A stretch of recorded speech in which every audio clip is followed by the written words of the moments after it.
Hey guys welcome two आवर vlog. रउआ लोग के हमनी के व्लॉग में बहुत स्वागत बा।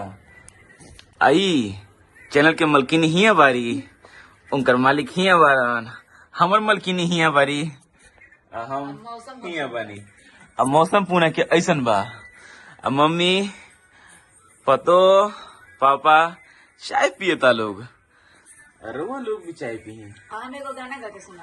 अब मम्मी गाना गा के सुनाई। मम्मी गाना गा के सुनाई। माँ सबको माँ झोली भरती हजार,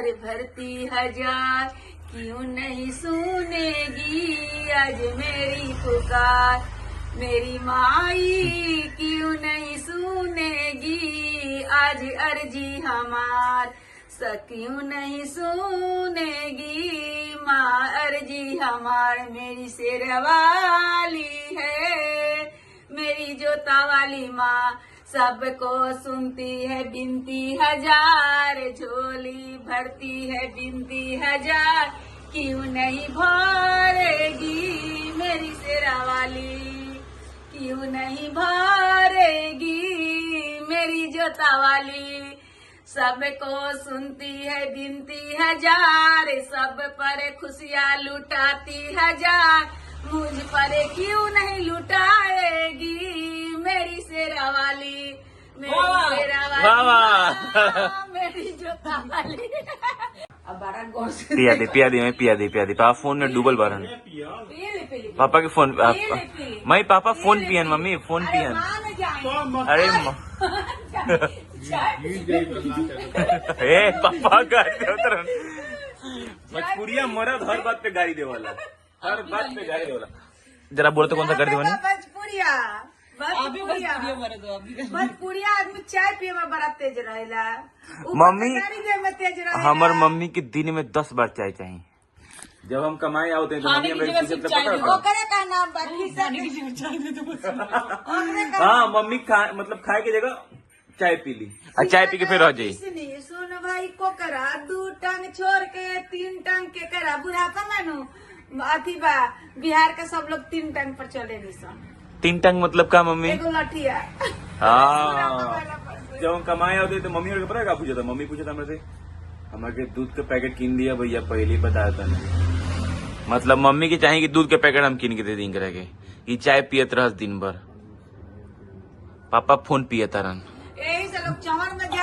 आज हमरा तो आराम बा कि हमार पतो सब बर्तन उतन आज माजा तारी पूरा इनकर काम होता। आज हमरा भैया आराम बा। आज आराम बा कि सब बर्तन सर्तन धोवा तारी। आज हमरा एगो काम करे का नहीं के पड़ल, खाली आराम से आज हम बानी। जय अम्बे गौरी मैया, जय श्यामा गौरी मैया, जय मंगल करनी आपको निशिदिनी धावत। मैया जी को सदा मनावत, जय ब्रह्मा विष्णु जय। आज हम काबा की संडे बाद दोसर काम में हम लागल बानी, कहनी कि इनका हफ्ता दिन पर एक दिन भगवान के सेवा मिले के चाही।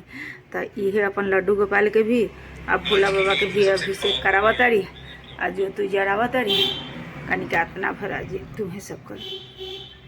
बहुत प्यारा नन्ही चा के बानी लड्डू गोपाल।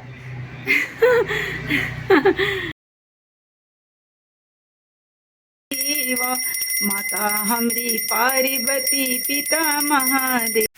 ए बेरे खाना इहे बाकी भिंडी के भुजिया, ये सूखा सब्जी बनी, थोड़ा सा हल्का मसाला डाल के सब्जी रोटी दही कि आज यह सिंपल खाना बनी। आज हम खाना ना बनावता नहीं, हमारे पतो है सब कुछ बनावता रही। ऐसे कि सब दिन तो हम लाग भी के करे नहीं बगे, संडे के ये टोटल काम ही करे रहेला।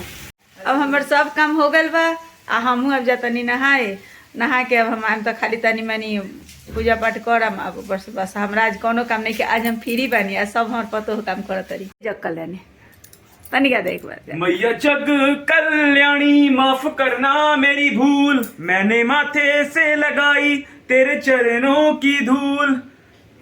अरे यहाँ तक ले आई माता, आगे भी ले जाओ ना, मैं परदेसी हूँ पहली बार आया हूँ। दर्शन करने मैया का दरबार आया हूँ। ड्यूटी लागल बाटे रहेली घरे तक काम हमार पतो करेली। आ देखिए रोटी बनता। अब मम्मी जाता रही पूजा करे और हम निधि सब सामान निकालम सन। आगे नहीं तमने से लेके यहाँ पे सब सामान लेके नहीं सन डी मार्ट से। डी मार्ट में फायदा होगा ये कि सब सामान लेके आ जा। अरे मम्मी सामान देख ली। अब मम्मी अपन यूट्यूब चैनल चलाओ था। बेटा ले रखा लोग सब सामान कि सब चीज ही लोग ले आवला लोग सारा चीज अरे 3600 बीजाने में भरल बा।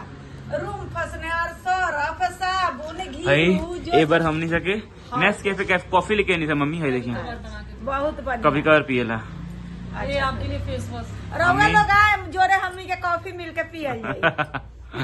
आई रहू वाला फेस वॉश हाय हमरा ला पतो फेस वॉश ले आइली ह ई कंपनी के हाय से मम्मी आई शैम्पू का रहू वाला के लगी और बाल ना झरे उससे। हाय शैम्पू हमर बाल ना झड़ी। हाय फेस वॉश पतो ले आइली ह। आई कॉफी बहुत हम पियनी तो ओसे कॉफी हमरा लगी सौंफ खाते हैं ना खाना। हाय पापा ला अपना सौंफ ले आइली ह खाना खइला पर से। अच्छा कपड़ा पसंद अंदर पापा भाई पूजा कर लेली आइली ह। पूजा करे थोड़ी भाई खाए ला मम्मी। हाँ सब कुछ अच्छा भोगे वाले बकाओ ले जाए लगी ले आइल बड़ी हाउ का ले बड़ी हे में हमने से रोटी जाई रोटी में पैक होके जाई हमने से में। हाय रूम पूरा गमा की हमरा उतना ना मारी जगह मार लो थोड़ा मार लो क्या नीचे करके मारे ना थोड़ा निकाला। ये रूम फैशनर आइल बा का तो सब रूम गमकेला ऐसे हमरा ई सब मारी नहीं हाय हमरा ला बत्तीहर आइल बा जो जरा में हम पूजा करे नहीं बहुत बड़ा बढ़िया खुशबू बा। हाउ का आइल बा हाय खजूर आ गइल बा। ए अच्छा मौका था निधि बड़ा अच्छा मौका था थोड़ा लेमन के वजह से मौका था क्योंकि लेमन वाला बनू तो लेमन जैसे मौका था। चना के दाल मंगवानी है सन तड़का बहुत हमरा घरे बनेला चना के दाल के। हाय बताओ हाय बनाए के दाल आइल बा माँ के दाल ई काली दाल के मसूरी दाल बा मम्मी ये मसूरी दाल बा ई मसूर दाल बा। ये खाना अच्छा अब घी दा जो जरा वाला घी ले हाँ जो जा घी बा हाय खाए ला बा। हां हां जो हाय खाए वाला घी आइल बा घर में खाना खाने का हाय आइल बा जो जरा वाला हाय बा घर में खाए वाला है जो जरा वाला। आई आटा कौन आइल बा आटा आशीर्वाद आटा आइल बा मम्मी ई मल्टीग्रेन आटा होगा हाई वाला है में मैं सिर्फ हाय चाय हम पियनी अग्नि कंपनी के बहुत सुंदर रहेला। अच्छा हाय देखा हम आटा कौन आइल बा आटा आशीर्वाद आटा 10 किलो लेके नहीं है पापा के वो मल्टीग्रेन आटा जाए सिर्फ वो में हमर पति नो बारे नो इनकर पापा तो मल्टीग्रेन खालन की ऐसे कहूँ के बीपी के शुगर उगर के प्रॉब्लम बा यही से सब कुछ तो हमारा वाला परिवार में आवे के सब कुछ रौरो लोग एक बार मंगा ले। अब देखी ना सब सामान में हम बैठ गल बानी अभी सब सरिया हम सामने से बैठ के अब मम्मी अभी रोजाए पूजा कर निधि कर दिया ठीक बा। और पापा हो रूम मौका था कि ना पापा एवं रूम मौका था कि ना अच्छा फ्रेशनर नहीं है पापा हमारा भावे ना दे बोला हमारे से बोलबे ना करना पापा अरे बोली ना है पापा भावे नहीं गाँव बोली ना रूम मौका था कि ना पापा हाई रहा मर नहीं आता पापा तो जाना था कि वीडियो बनावा तो वही से नहीं बोला पापा वीडियो में बोले क्या पापा ब्लॉग बनाता हमने सके अरे तो बोली ना भोजपुरिया पारिवारिक ब्लॉग बनाता ही बोली ना पति ना बोलेला ने एगो सिक्का हम देवे नहीं तब एक बार एगो बोली बोलेला गांव में 100 तो नहीं मिलेगा 1 रुपया दे हम तो एक बार हमार पति बोलिए सब कोई के साथी हम ही